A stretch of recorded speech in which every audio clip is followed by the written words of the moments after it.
Ladies and gentlemen of the press, good afternoon. As you are aware, the start of this week has been quite interesting and challenging for our financial services sector, an industry that we have long been fighting hard to defend due to reports raised by the Icij, the International Consortium of Investigative Journalists, of the Panama paper, particularly regarding alleged abuse or misuse of BVI structures. On Tuesday, April 5th, my government announced that we are taking those allegations seriously. That is why we have announced that through our competent authorities, an investigation will be carried out. I'm aware that the competent authorities have initiated an investigation process and will take action where necessary. The BVI always actively investigates issues of non-compliance. In fact, we work with foreign competent authorities to detect, prevent, and prosecute illegal activities. This is important to us because we want to ensure that our laws are enforced and action is taken transparently when we identify wrongdoing. We continue to play a constructive role in the furtherance of international transparency, information exchange, and anti-money laundering initiatives at the highest level. Additionally, we continue to work closely with the United Kingdom government to help progress the financial reform agenda. We continue to engage with the United Kingdom government constructively on various issues. For example, the BVI and the UK have long enjoyed a mature relationship underpinned by our constitution, which is founded on mutual recognition and respect. I am pleased that the United Kingdom government has always supported the UK overseas territories' right to self-governance and self-determination. This afternoon, I am pleased to announce that after several rounds of technical discussions and exchanges between the BVI and the United Kingdom law enforcement authorities since the 2015 Joint Ministerial Council, the government of the British Virgin Islands and the UK government have reached an agreement to enhance cooperation between our respective law enforcement authorities in the fight against international financial crime. Earlier today, I have agreed to sign an exchange of notes on beneficial ownership with the United Kingdom that builds on the successful existing relationship and the daily exchanges between the BVI and the UK law enforcement authorities who remain in regular contact. The agreement also bolsters the BVI's ongoing international cooperation with other jurisdictions around the world, particularly fellow members of the Egmont Group of Financial Intelligence Units, and is complementary to the jurisdiction's good standing in meeting our international commitments on tax, transparency, and anti-corruption under FATCA, OECD, FATF, and the United Nations. In effect, we have agreed on the principles and process for improving information exchange with the United Kingdom. The exchange of notes also meets our JMC Communique 2015 commitments with the United Kingdom, in which we agreed to further developing a timely, safe, and secure information exchange process to increase our collective effectiveness for the purpose of law enforcement in relation to beneficial ownership. The BVI's long-standing commitment to international standards on tax and transparency, our robust regulatory regime, and enhanced cooperation with the United Kingdom underscores our continuous efforts to maintain the integrity of the international financial system.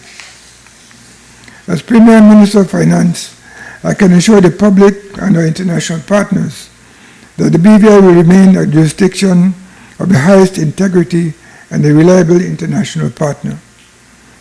As an international finance center, the British Virgin Islands have always prided ourselves on robust regulation in maintaining the integrity of our jurisdiction and doing our part to maintain the integrity of the wider international financial system in which we operate. This is one of the main reasons the BVI is the jurisdiction of choice for international business. I'm happy to take any questions you may have. Of course, I'll have with me my key advisors, the Financial Secretary, Mr. Neil Smith, and my Permanent Secretary, Mr. Broderick Penn. Thank you. Premier, good afternoon, gentlemen. Good afternoon. Zan Lewis, ZBV Radio. Premier, when this information came out earlier this week, what was your response? What first came to you when you saw that? The fact that this information came out in the media, I was shocked that it would have been hacked. That is the records of the Companies Act. So that information that is private information of all these people, most of whom were, of course, have done nothing illegal, or just made public like that. Right? Of course, we recognize that even though, as in everything else, the BVI has jurisdiction is one of the most highly regulated jurisdictions, and that most people who use BVI structures use them for legal purposes. There will always be the occasion where somebody may use it for an illegal purpose. If we ever notice, and of course we have laws and regulations in place, that any time the occasion like that arises, as in other instances, and as in this instance, we will start an immediate investigation to determine what is the case, and then take whatever action is necessary. Premier, the BVI, as is known, should be known throughout the world, that it's a jurisdiction, as you said, of transparency, regulated, and a jurisdiction of choice. And this is the message that you continue to push out of the Virgin Islands about the financial services, which has been around for the last 30 or so years. Do you think the message is getting out there? Because you would have seen what happened in 2013. You would have seen what happened now. Do you think the message is going out, or the people are getting the message, or they're just trying to be mischievous, or do you think they need to do more to get the message across? The message that the BVI is one of the most highly regulated jurisdictions as far as financial services are concerned, that message is certainly out there. And we continue to develop and improve on our product so that it becomes more useful to those persons who wish to use our products. The fact that someone hacks into the information of a company is something, of course, beyond our control, but something which we find, of course, we don't welcome those kinds of intrusions. And that is why we have all the regulatory measures in place. That's why we have measures in place to investigate and prosecute. That's why we have we sign up to all the regulated laws by the international laws and standard setting bodies to be able to identify, regulate, and take whatever action is necessary when our laws are breached. I think to buttress what the Premier said, Zan, I think it's definitely clear that BVI has one of the most well-regarded regulatory systems, and the proof is in the pudding. The evidence is there. BVI complies with the highest international standards on regulation for tax purposes, for regulatory purposes, and for AML purposes. We are compliant with FATF. We are compliant with the OECD. Both of those set standards. OECD sets the standards for international exchange for tax purposes and compliance there too. FATF sets the standards for money laundering. Both of these international organizations rate us very highly in that regard. So specific to the question as to whether the message is out there that we are a well-regarded financial services jurisdiction, regulated, we certainly are.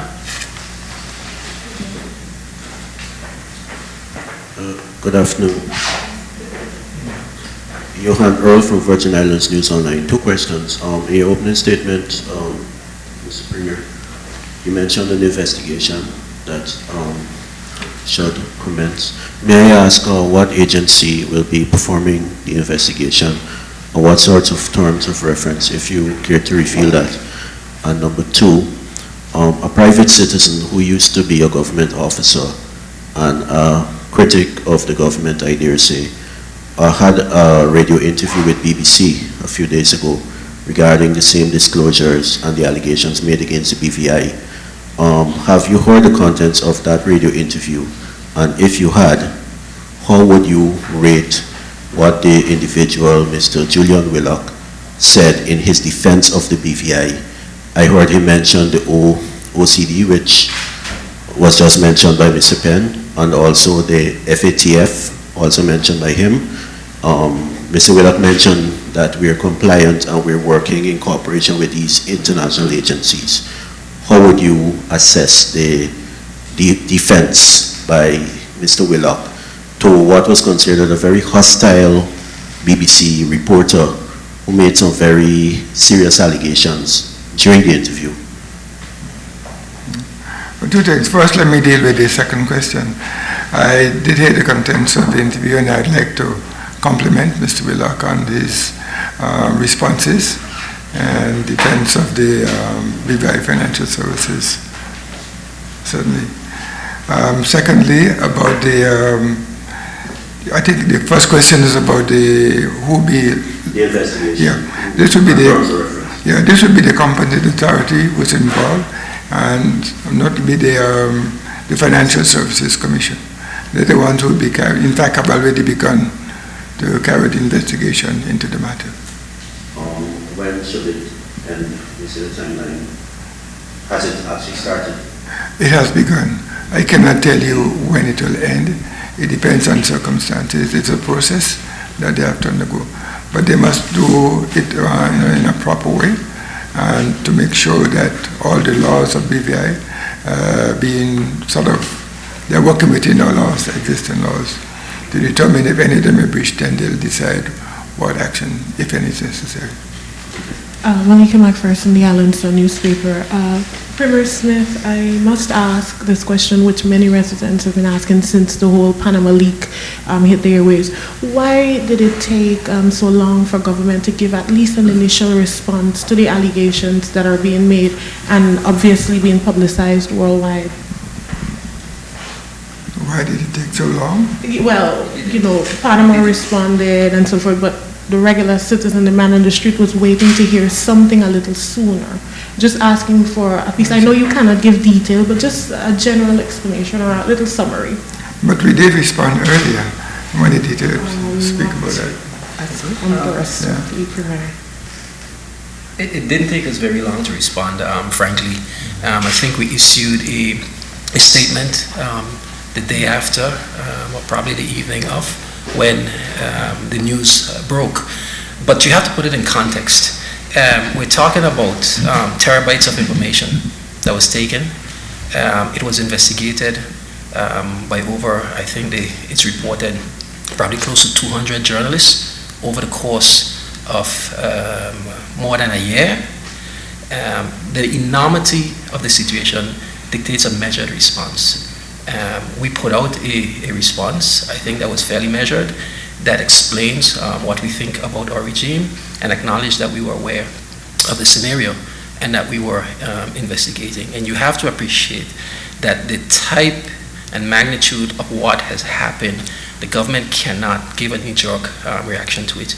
We have to carefully consider what has happened, and we have to give an appropriate response. And we thought that we did so within a relatively short time frame. We've now announced that we're doing further investigations, and we've gotten more proactively engaged since then. Mr. Penn, I'm just going to piggyback on what you say and direct this question directly to you. You did mention that it's a terabyte, and of course, being rough with it, it's about 11 million documents. I think that's what the news is saying. This certainly is just the initial. Are you bracing for the second wave of revelations? Because we are seeing in some small circles some of the allegation and what is actually fueling it. And they're actually making claims about the regulatory aspects and certain things that were known. What do you think would be, you said you can't do a knee-jerk response, but what do you think, just looking forward at the first or the third or the second or even fourth wave of revelations, what do you think is going to be that response?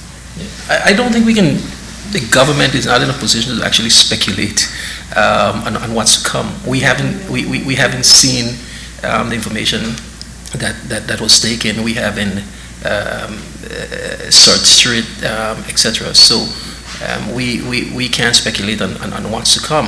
I think what we do know is that we have a very robust regulatory regime here in the BVI, and I am hopeful that there is not going to be any further significant revelations of material nefarious activities, because frankly the majority of what is done here in the BVI is important business and good business, so I wouldn't want to speculate on what's to come. But I'm just trying to be as vague as possible. All right. Have the government had a sit down, and I think maybe Premier you might be able to answer, but since Mr. Penn you're getting into it, that's why I'm asking you, with Mossack Fonseca. And the other section of the question that I want to ask, but I'm timid, is the fact that there were some claims that there were some regulatory intervention, at least I think a few years ago, about some of the matters being discussed now in the leak. I don't want to go into that, but is part of your probe that you're doing, is it going to be to ensure that some of these infringements that were identified before don't repeat again and cause such a scandal? That's what I'm trying to ask. Well, I think the system is designed that way. Now, the fact that there were investigations, the fact that there were action taken, I think proves that our regulatory regime does in fact work. But no system is perfect. I think there are always going to be anomalies within any regulatory system. It happens in established markets, it happens in other offshore markets. What we are confident with is that we have the right rules in place to be able to, one, react and investigate these things when they do happen, and also to be able to take the appropriate action when they do happen. But I think it's very important for us to put this in context and recognize that no system is perfect, but we are confident in the strength of our system, and that the outcomes that we're going to get when these breaches occur will be something that the competent authorities will ensure that the appropriate action is taken on.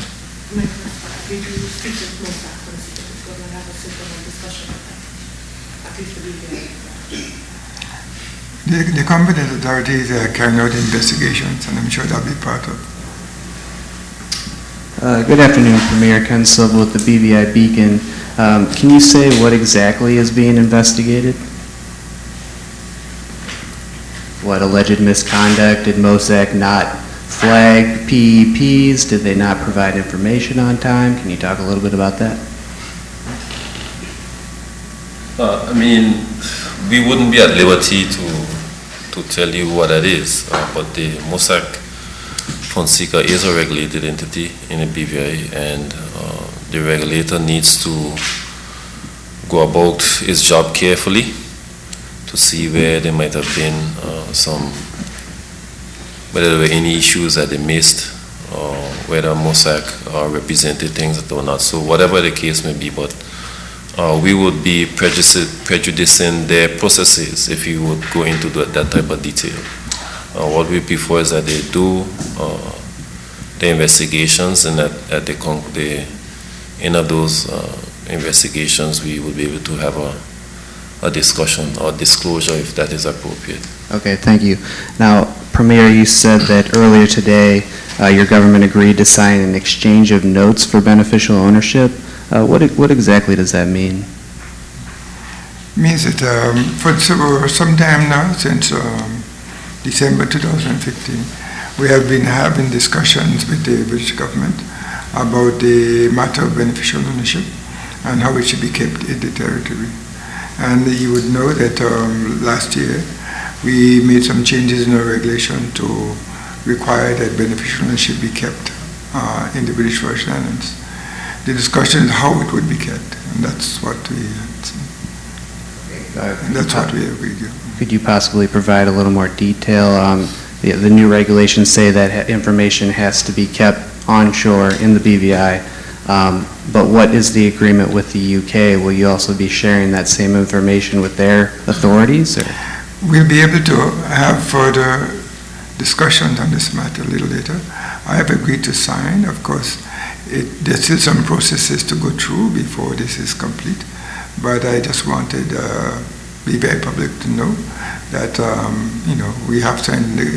I have agreed to sign this agreement, and that the way forward is much clearer, and that will have a satisfactory system of exchange of information that will be to the benefit of the BVI, will not compromise our industry, and will also facilitate the investigation of crime or any breaking of laws, whether it's the tax or the anti-terrorism money laundering laws within the United Kingdom. Okay. Lastly, is there anything that has been published? I know there's been thousands of articles by now, but I know Wednesday morning at a BVI Finance breakfast, Director Julian Johnson said, hey, don't share inaccurate articles. Are there any articles you guys have looked at that you think are inaccurate? Obviously, some of the blogs probably got some stuff wrong, but I'm talking about like the big hitters like The Guardian and the Icij. Did they get anything wrong?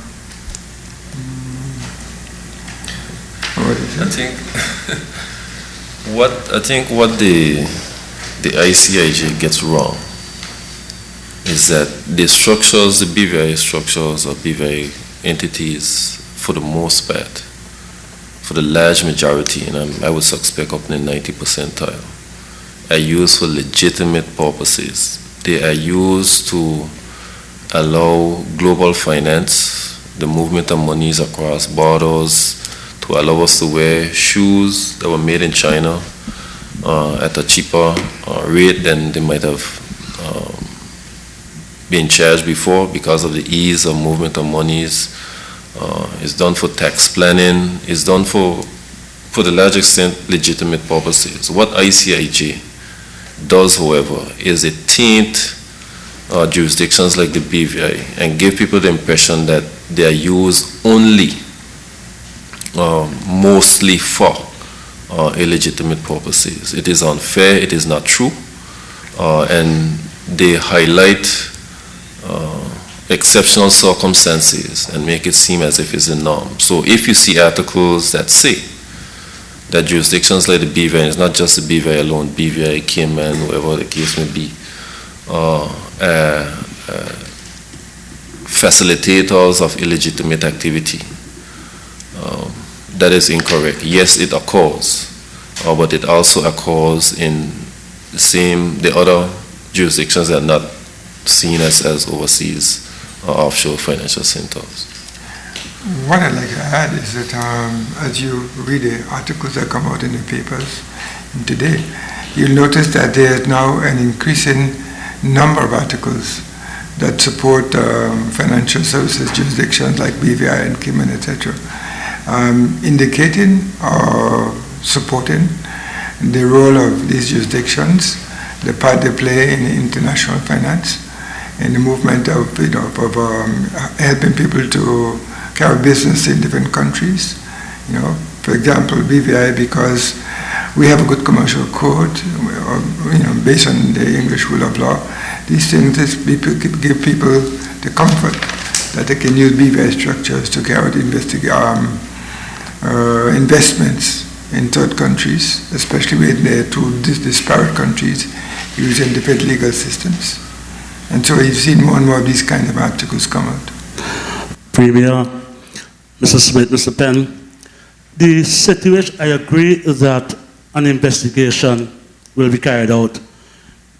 But here you have a situation where this organization not only attacking the financial services, it's attacking the BVI to bring it low down to the ground.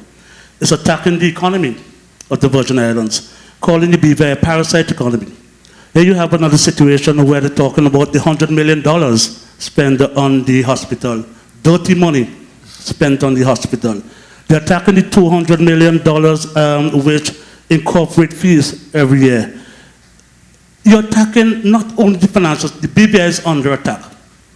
You think with the investigation, yes, you are aggressive enough because they're not only trying to bring the financial services down, they're trying to attack the economy, a small economy like the Virgin Islands, a tiny little place at the Virgin Islands, $30,000, raking in all this money. Mr. FS, you are the financial secretary, right? You and the Premier has always talked about the robust economy. You think, Premier and you're aggressive enough, you need to deal with these people. Well, sorry, I think that's your answer, Chief. What I'd like to say, as far as that is concerned, is all the articles that you see coming out, those that are speaking about the role, whatever that role may be, of international finance centers. Some have different stance. I just spoke about those that come out in favor of, right? Those that come out not in favor, and some people, many people have come out like that. We have to mount a robust response to, and we have done that. We continue to do that, explaining how the BVI is used in internationally for cross-border transactions, etc. That is important, and we have to explain and show how the BVI is used. And that is why I just said a few minutes ago that more and more people are now coming out in support of the role that the BVI and other financial industry jurisdictions are involved in doing just that. In doing that, in order to be able to get to the point where the BVI is so recognized as an important cog in the wheel of international finance, it means that BVI is respected as a jurisdiction that is well regulated, jurisdiction that is based on good common law. We have a good commercial code. We now are starting an arbitration center. All these things have to contribute to the management of our structures. So FS, you think there's a grudge where in terms of a small territory doing so much in relation to the hospital, the cruise repair, do you think there's a grudge for the BVI, and do these people have the British correspondents, the other persons in the organization, they have an agenda? I think that there are people who have an agenda. I think that when people look at a country or territory as small as the BVI, and they see the investments that have to be made in infrastructure, it seems disproportionately large. But that is a problem that every Caribbean country has, because we must provide roads for the citizens to drive on. We must be able to provide for health care. We must be able to provide, if we are in a cruise business, we must provide facilities to accommodate that. So yes, it might seem to be disproportionately large, and unless you are educated, then it is difficult for people who do not have the proper education, I'm trying to use nice words, to understand why we must have these things. So I think that the reporter needed a little bit more knowledge and a little bit more understanding of the economies of small states, and then he would not have been able to, he would not have said those type of things. Sir, Earl from Vino again. I noticed your statement, which incidentally I'm not saying it wasn't sent out, but I didn't notice it sent out via GIS. I noticed your release in your capacity as president of the UK Overseas Territories Association, and I had to find it on a foreign website. But I noted your statement in that release, and you did not say anything directly about the comments Mr. Corbyn, head of the Labour Party in the UK, said about returning to direct rule because of what has happened of overseas territories. But you went back to a statement made by another UK parliamentarian whose name escapes me now, who made a statement in January supporting the self-governing of overseas territories. And people are calling your statement very diplomatic. Do you think your statement should have been a little stronger in the circumstances, or what Zan said, the territory is under attack and whatnot, and not just the financial services, but the entire territory? Do you think a stronger comment was warranted? And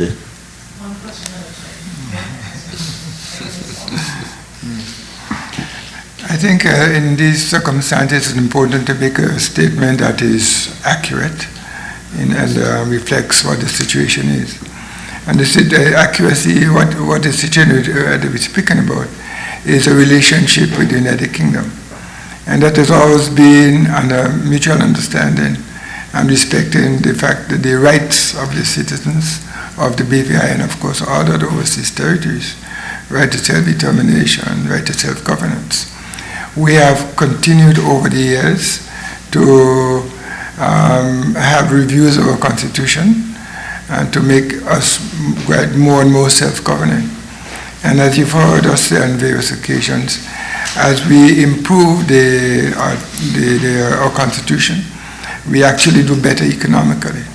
There's no indication to me that there's any thought in the mind of the present government or any necessity to do something like instituting home rule.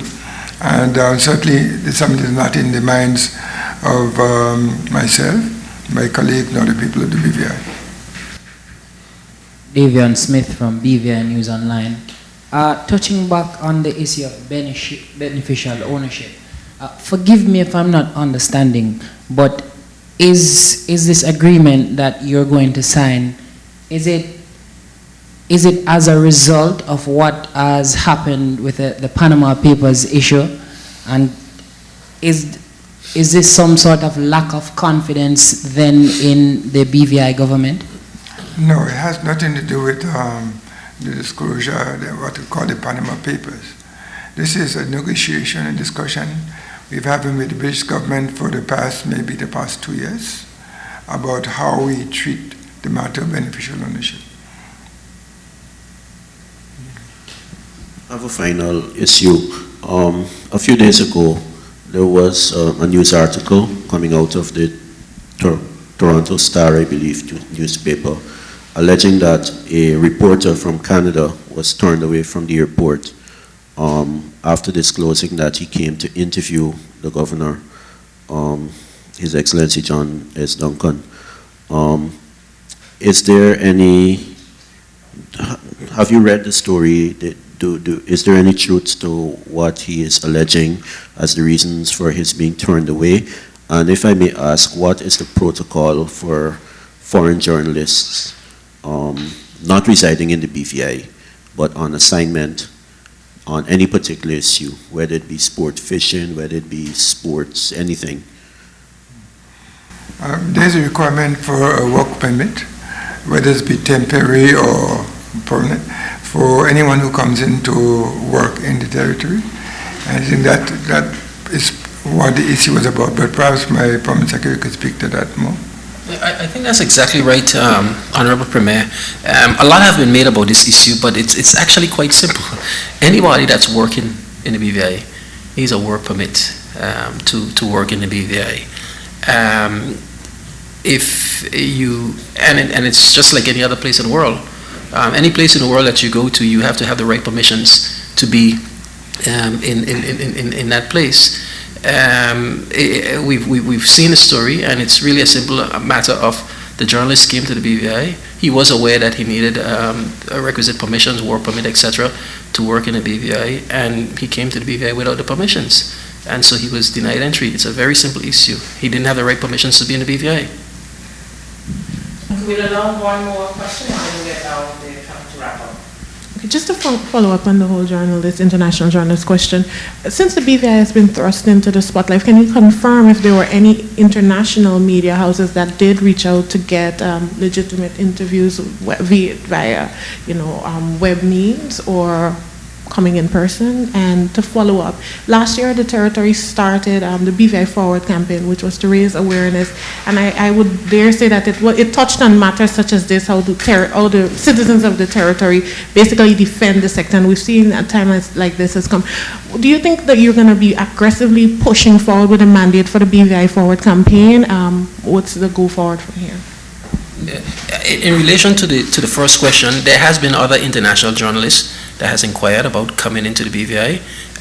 They were told that they need work permits to enter the BVI, where in some cases where they're filming, they need film permission also.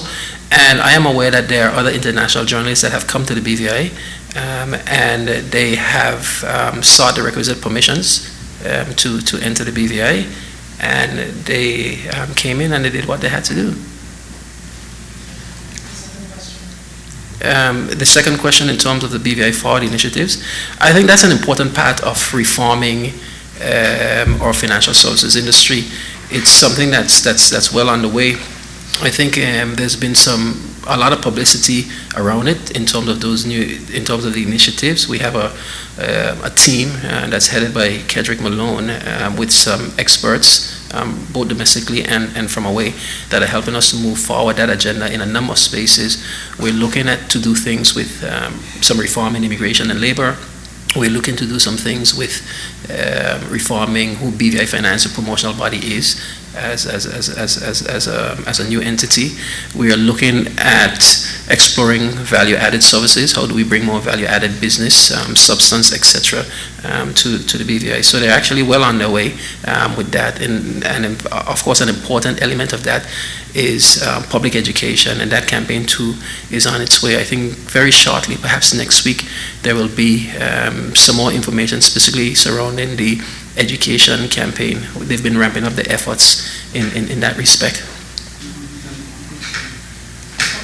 Really quickly, did the BBC reach out to the government?